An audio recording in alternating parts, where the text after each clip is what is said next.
has returned, it seems, into the forefront of the internet in 2023, which I did not expect, is the creepypasta. Now, I am the correct age range for the creepypasta. I was like a, young teen tween when Slender Man was huge. All the greats, all the hits.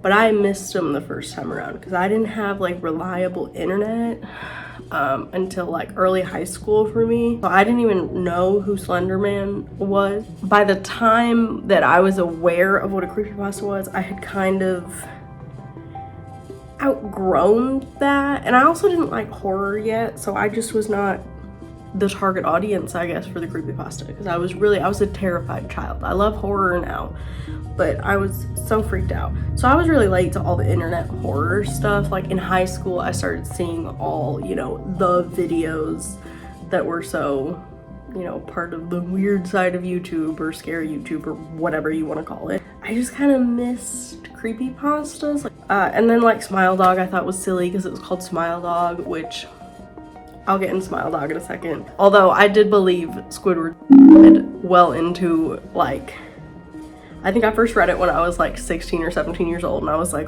oh my god, this man really works at Nickelodeon and went crazy. Literally don't know. Don't hide your children from the internet for too long because then they'll believe Squidward's when they're almost an adult. Anyway, so I was late to creepypastas. I thought they were kind of dumb. I hate Jeff the Killer. Oh, brother, this guy stinks! I'm gonna put that out there before I get into the one I actually want to talk about. I hate that image. I still can't look at it.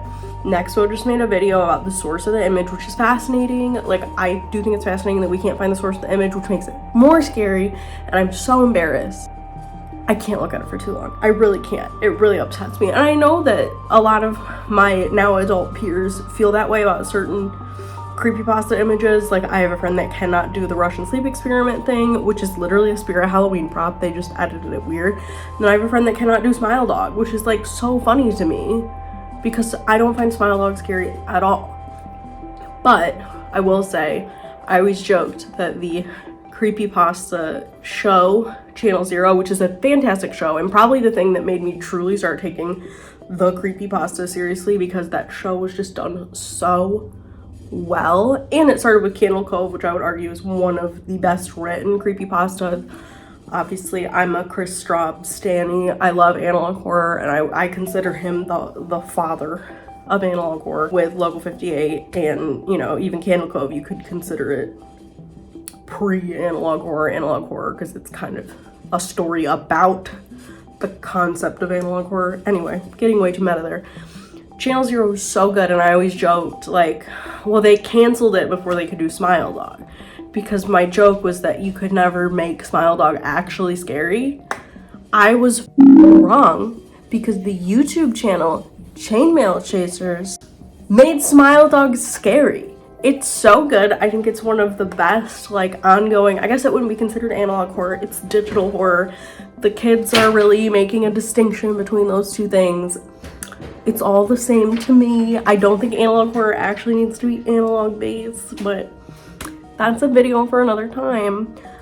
But anyway, Chainmail Chasers is done so well. It's funny, which any creepypasta that's like really committing to being a creepypasta, you have to be a little stupid. Like, it's got to be a little stupid, which is kind of an issue with the one I'm going to talk about today, is it really just shouldn't be a creepypasta. But Chainmail Chasers is silly, it's scary, the animation is so good, the characters are so good, so they proved me wrong. So I want Sci-Fi, or whoever owns Channel Zero now, I think Shudder has the rights to it, to call up whoever made Chainmail Chasers and give us a Smile Dog season of Channel Zero, because that's what the people deserve. But at one point, my freshman year of college, I was scrolling through the creepypasta wiki for some reason. I don't remember why. I think it's literally maybe the only time I ever did it. I was like waiting for my, at the time, boyfriend, now husband, to like get out of class or something. And I was reading creepypastas. And I came across one that I was just like, oh, these can be good. these can be really good. Obviously there's many that are actually very good that I've stumbled across now that I think are actually well written. Anyway, the one that I am talking about today is, I would consider an underrated one because it's not one I hear about all the time. I mean, there are, like, I looked back, some people have made videos on it, like, in the past, like 10 years ago kind of thing. It's called 12 Minutes. And I hadn't read it since I originally read it. I only read it the one time, but it stuck with me. I've never forgotten about it. So I went and reread it because I knew I wanted to talk about it. And it holds up. I have issues with it now that maybe I didn't then, but I'll kind of get into that. But I think the best way to start is I'm just gonna read it, which I know is maybe not the greatest thing to do, maybe a disservice to the story because I sound like this. I also just got over COVID, so you have a Midwest accent, a Southern accent, and post-COVID nasal. Sorry to the author of this story, RoboKy, because I'm about to destroy it. But anyway, I want you guys to actually hear the story, otherwise you won't know what I'm talking about, and I'm not just gonna assume that you're gonna go read it, because I wouldn't, so I know you're not gonna, and maybe you're better than me, maybe you would. But anyway, I'm gonna go ahead and read 12 Minutes by user RoboKy. In the fall of 1987, local news channel WSB-TV2 of Atlanta, Georgia, was attempting to fill a scheduling gap in their Sunday morning lineup. After a few solicitations by local business owners, they decided to allow the young Reverend Marley Sachs to take the available hour block to do a religiously themed show. It premiered October 18th with little promotion. The show was standard religious fare and consisted of the Reverend sitting in a simple chair, reading passages from the Bible to the camera, and discussing their interpretation and significance to our modern day-to-day life.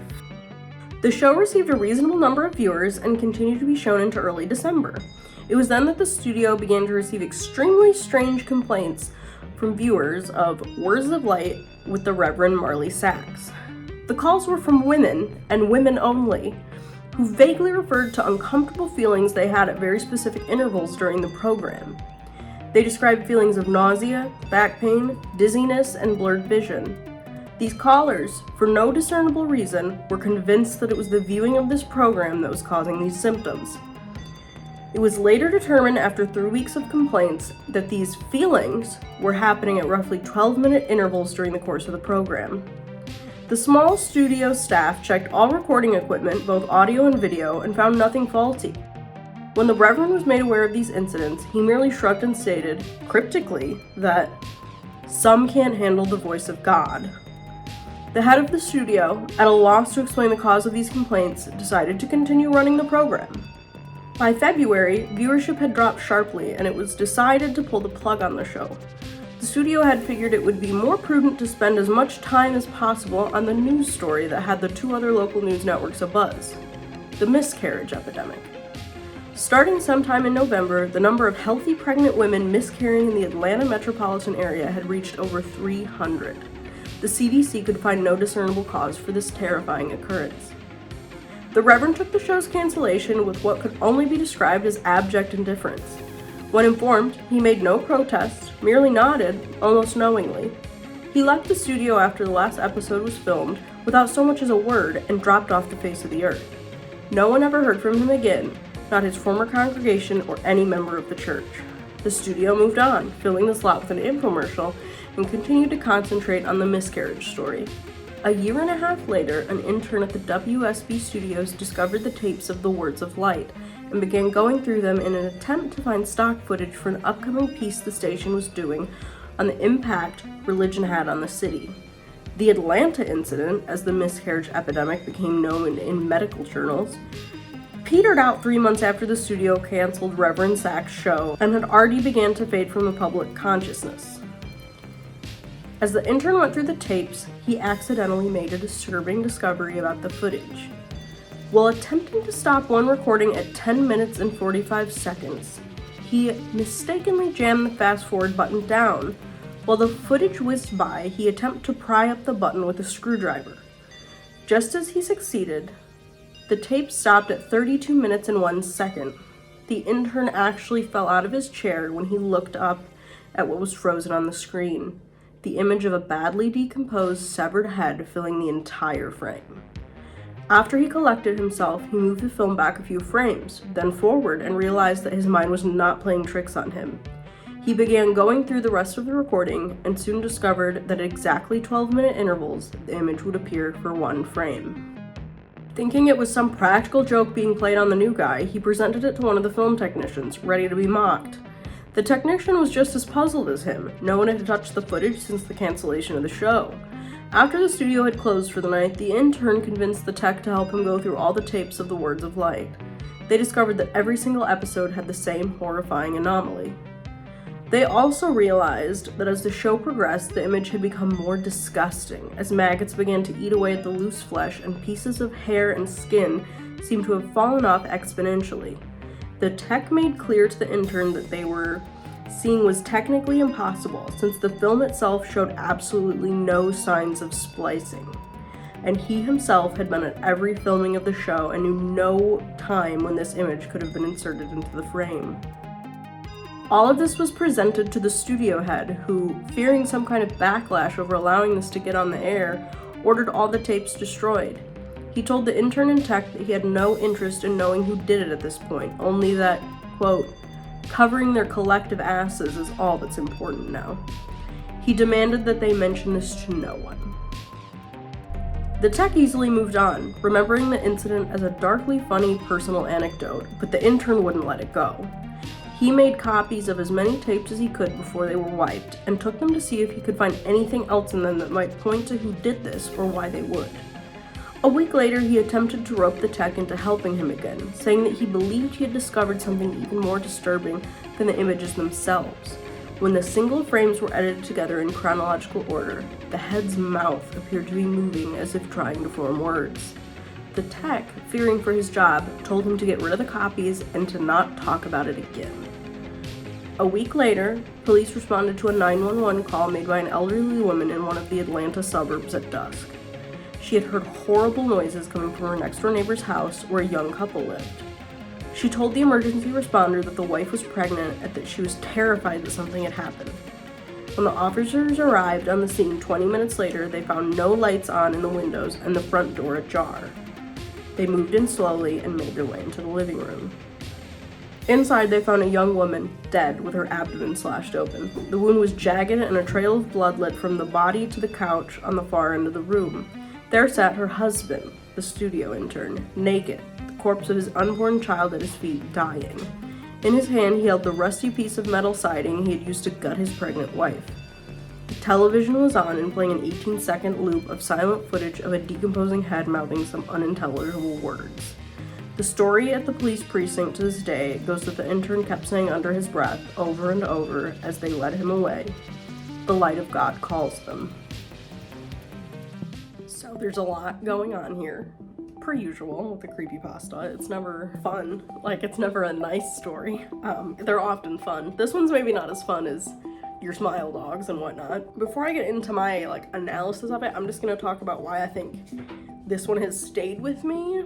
And it stayed with me for reasons that happened to me even after I originally read it. First of all, it has religion in it, and I'm sure you can tell by just where I am currently seated. I'm very interested by religion. I'm literally sitting in a pew purchased from a church in Georgia, and I've got my, Catholica book, and I've got a crucifix, and I've got a picture of a church, and I have more crucifixes on the wall. I'm filming this. It's attached to my ring light is attached to a pulpit I also bought from a Baptist church. Needless to say, if religion is involved, I'm interested. And I'm definitely I call myself a Catholic weeaboo, Catholaboo, because that's what I'm most interested in. I'm an art historian, and I love the Middle Ages and medieval art and things like that. I have a medieval Saint Sebastian tattoo on me. I have a medieval angel. I have a Last Temptation of Christ tattoo. I love Catholicism as a aesthetic. I'm one of those people. After Catholicism, the southern 4 four walls, tiny church thing, I love because I live in Georgia. And I'm also fascinated by televangelists, which we have in this story. So, immediately, Reverend Marley, I'm paying attention. When I originally read this, I had just moved to Georgia. And I was not fully aware of the situation that Georgia as a state has with maternal health care. I'll kind of get into that more in a second. I myself have suffered greatly from reproductive issues. I've never been pregnant, and I probably can't ever be pregnant, nor do I want to be. I had a tumor that was so large in my ovary that the ovary and the tumor had to be removed via C-section, so I did essentially give birth. It was the same procedure, except instead of going into my womb, they removed the tumor, but it was 6 pounds, so it was the size of a baby. And the thing that I kept thinking of, because I didn't have a lot of time to sit with it, I found out that I had it, and then it was gone a week later. Like, I had to have emergency surgery because it would have literally killed me. All of a sudden, I had this thing in me, and then it was gone, and I felt like I never was in control of it having been there, obviously. When, a woman is pregnant, you either, find out you're pregnant typically, and either, keep or get rid of the baby, whatever. I'm pro-choice. I'm gonna put that out there because we're gonna talk about it more later. All of a sudden, it was a week process of there was a thing in me that weighed as much as a child, and then it was gone. And I felt a deep kinship with Mary, the mother of Christ, but in a opposite way. If we're to look at the situation, if God is real and God, is the deciding thing in all of our lives, God gave me a thing that I carried for over 9 months that was then removed from me the way that in modern medicine, children are often removed from their mothers. So I think this has stuck with me even farther because combining an act of God and reproductive trauma is something that's very personal to me. Obviously, I've never gone through a tragedy like a miscarriage and hope to never go through a tragedy like that. So I kind of talked a second ago about Georgia's history with the treatment of mothers.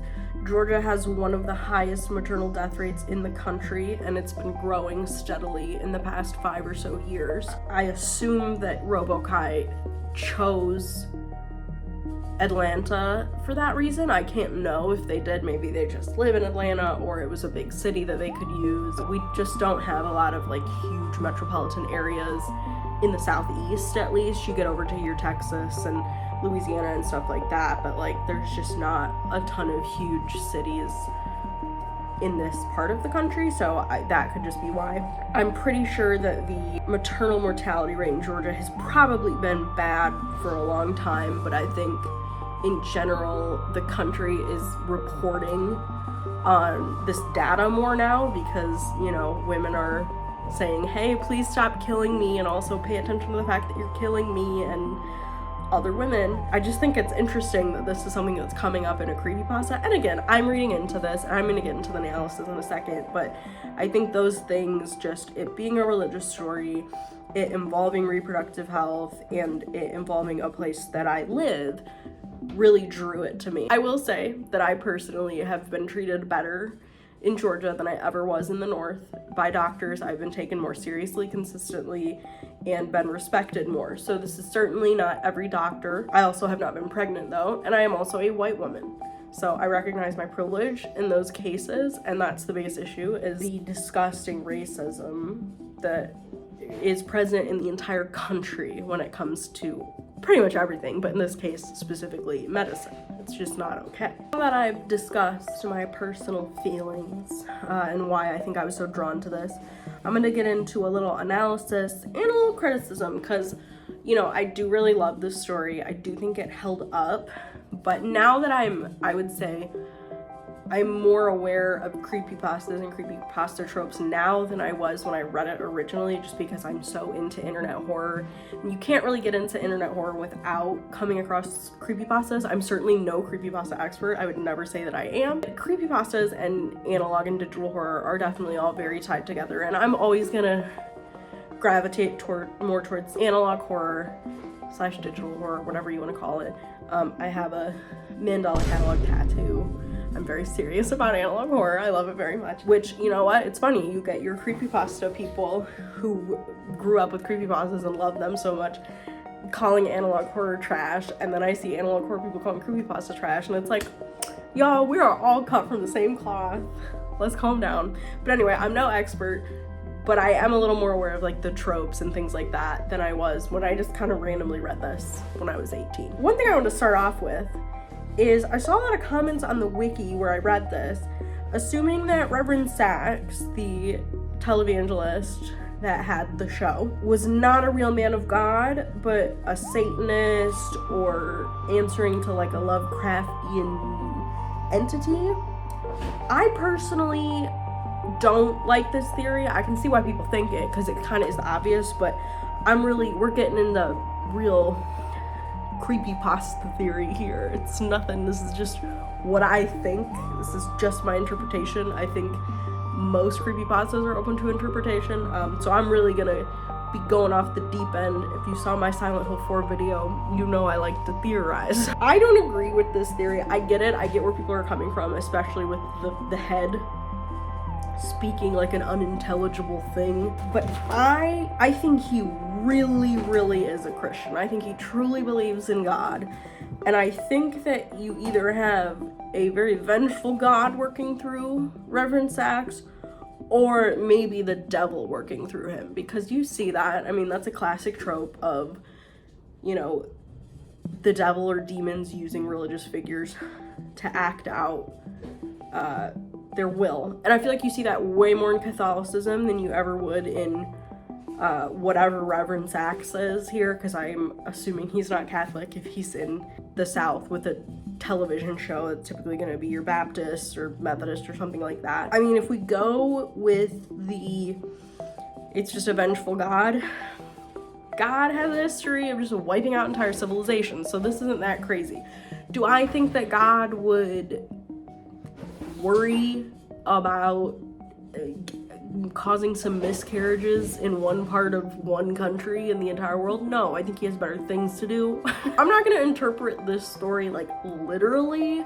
To me it's a very metaphorical story, and I like it better when I view it through my metaphor that I enjoy. I really view the relationship between the sermons that Reverend Sachs gives and the miscarriages as a metaphor for the grip that religion has on the southern United States. They don't call it the Bible Belt for nothing. Like, in every city that I have lived in Georgia, there are so many churches. There are so many, and people are very serious about it. And, you know, there's nothing wrong with that. There are plenty of really good, wholesome, nice churches everywhere, but in the South, that actually do a lot of help for their community and are a great place. But there's also a lot of very patriarchal, very racist, you know, old school churches that tend to be louder than the nice ones, and they control this entire part of the country. You cannot get away from the grip that these patriarchal churches have on this part of the country. I mean, I definitely think that, like, in Atlanta in general, it's probably not as bad as somewhere more rural, like where I live, but it's certainly throughout the entire country. I mean, one of the options for license plates that you can get your county in Georgia. You have to have a little thing at the bottom if you have a standard Georgia license plate, and either has your county, or it says, "In God We Trust," or "God Bless America," or something. They love Jesus down here. And you know what? I love Jesus too, but in a very different way. Women are punished in this system. It's just very old school. If we're looking at it from the, you know, pregnant woman angle, women with children born out of wedlock are obviously shamed by this type of religious authority. And a lot of, I already talked about it, but a lot of Southern Christians, and Christians everywhere, it's not just in the South. I'm just taking this as someone who lives here and a story that's set here. I'm going to talk about the South. But I want to say, as a former Yankee, and I know I'll always be a Yankee to anyone from the South viewing it, but please let me in the club. I don't want to be a Yankee anymore. Yankees are racist and sexist and horrible too. And they're a lot more covert about it, and that's a whole nother problem. But anyway, a lot of Christians are really racist and hateful and sexist, and their power over the communities put women of color at a disadvantage, and that's why there's such a high maternal death rate for Black women in the South. And it's just horrible. It's criminal. Another issue, and this is even more of an issue now than it was when I read this, which shouldn't be an issue. Southern states have really strict abortion laws. Georgia's isn't the most strict. I'm sure we'll get there. It doesn't matter. Even if the pregnancy is harmful to the mother, you still gotta have that baby in a lot of these states. In a lot of states, if women have a miscarriage, they're considered criminals because they view it as an abortion, and that's a huge problem. You already have a woman going through something so severely traumatic, losing their child that they desperately wanted, and then they get interrogated by a police officer and accused of killing it?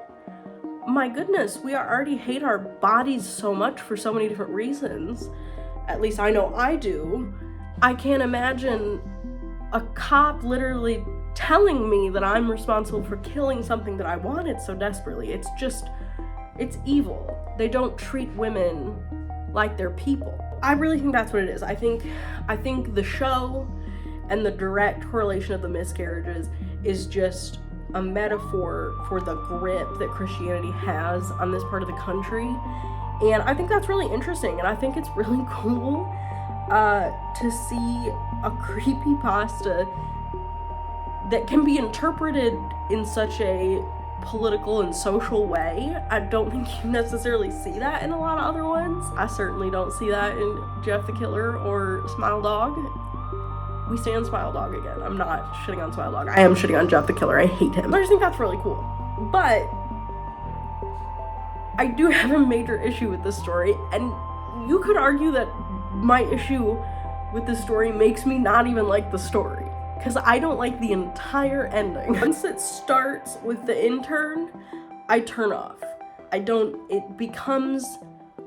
It feels like this was added to make it a creepypasta. It feels like someone wrote a really compelling piece of narrative fiction, and then they tacked this on so that it could be uploaded to the creepypasta wiki. Maybe people love that.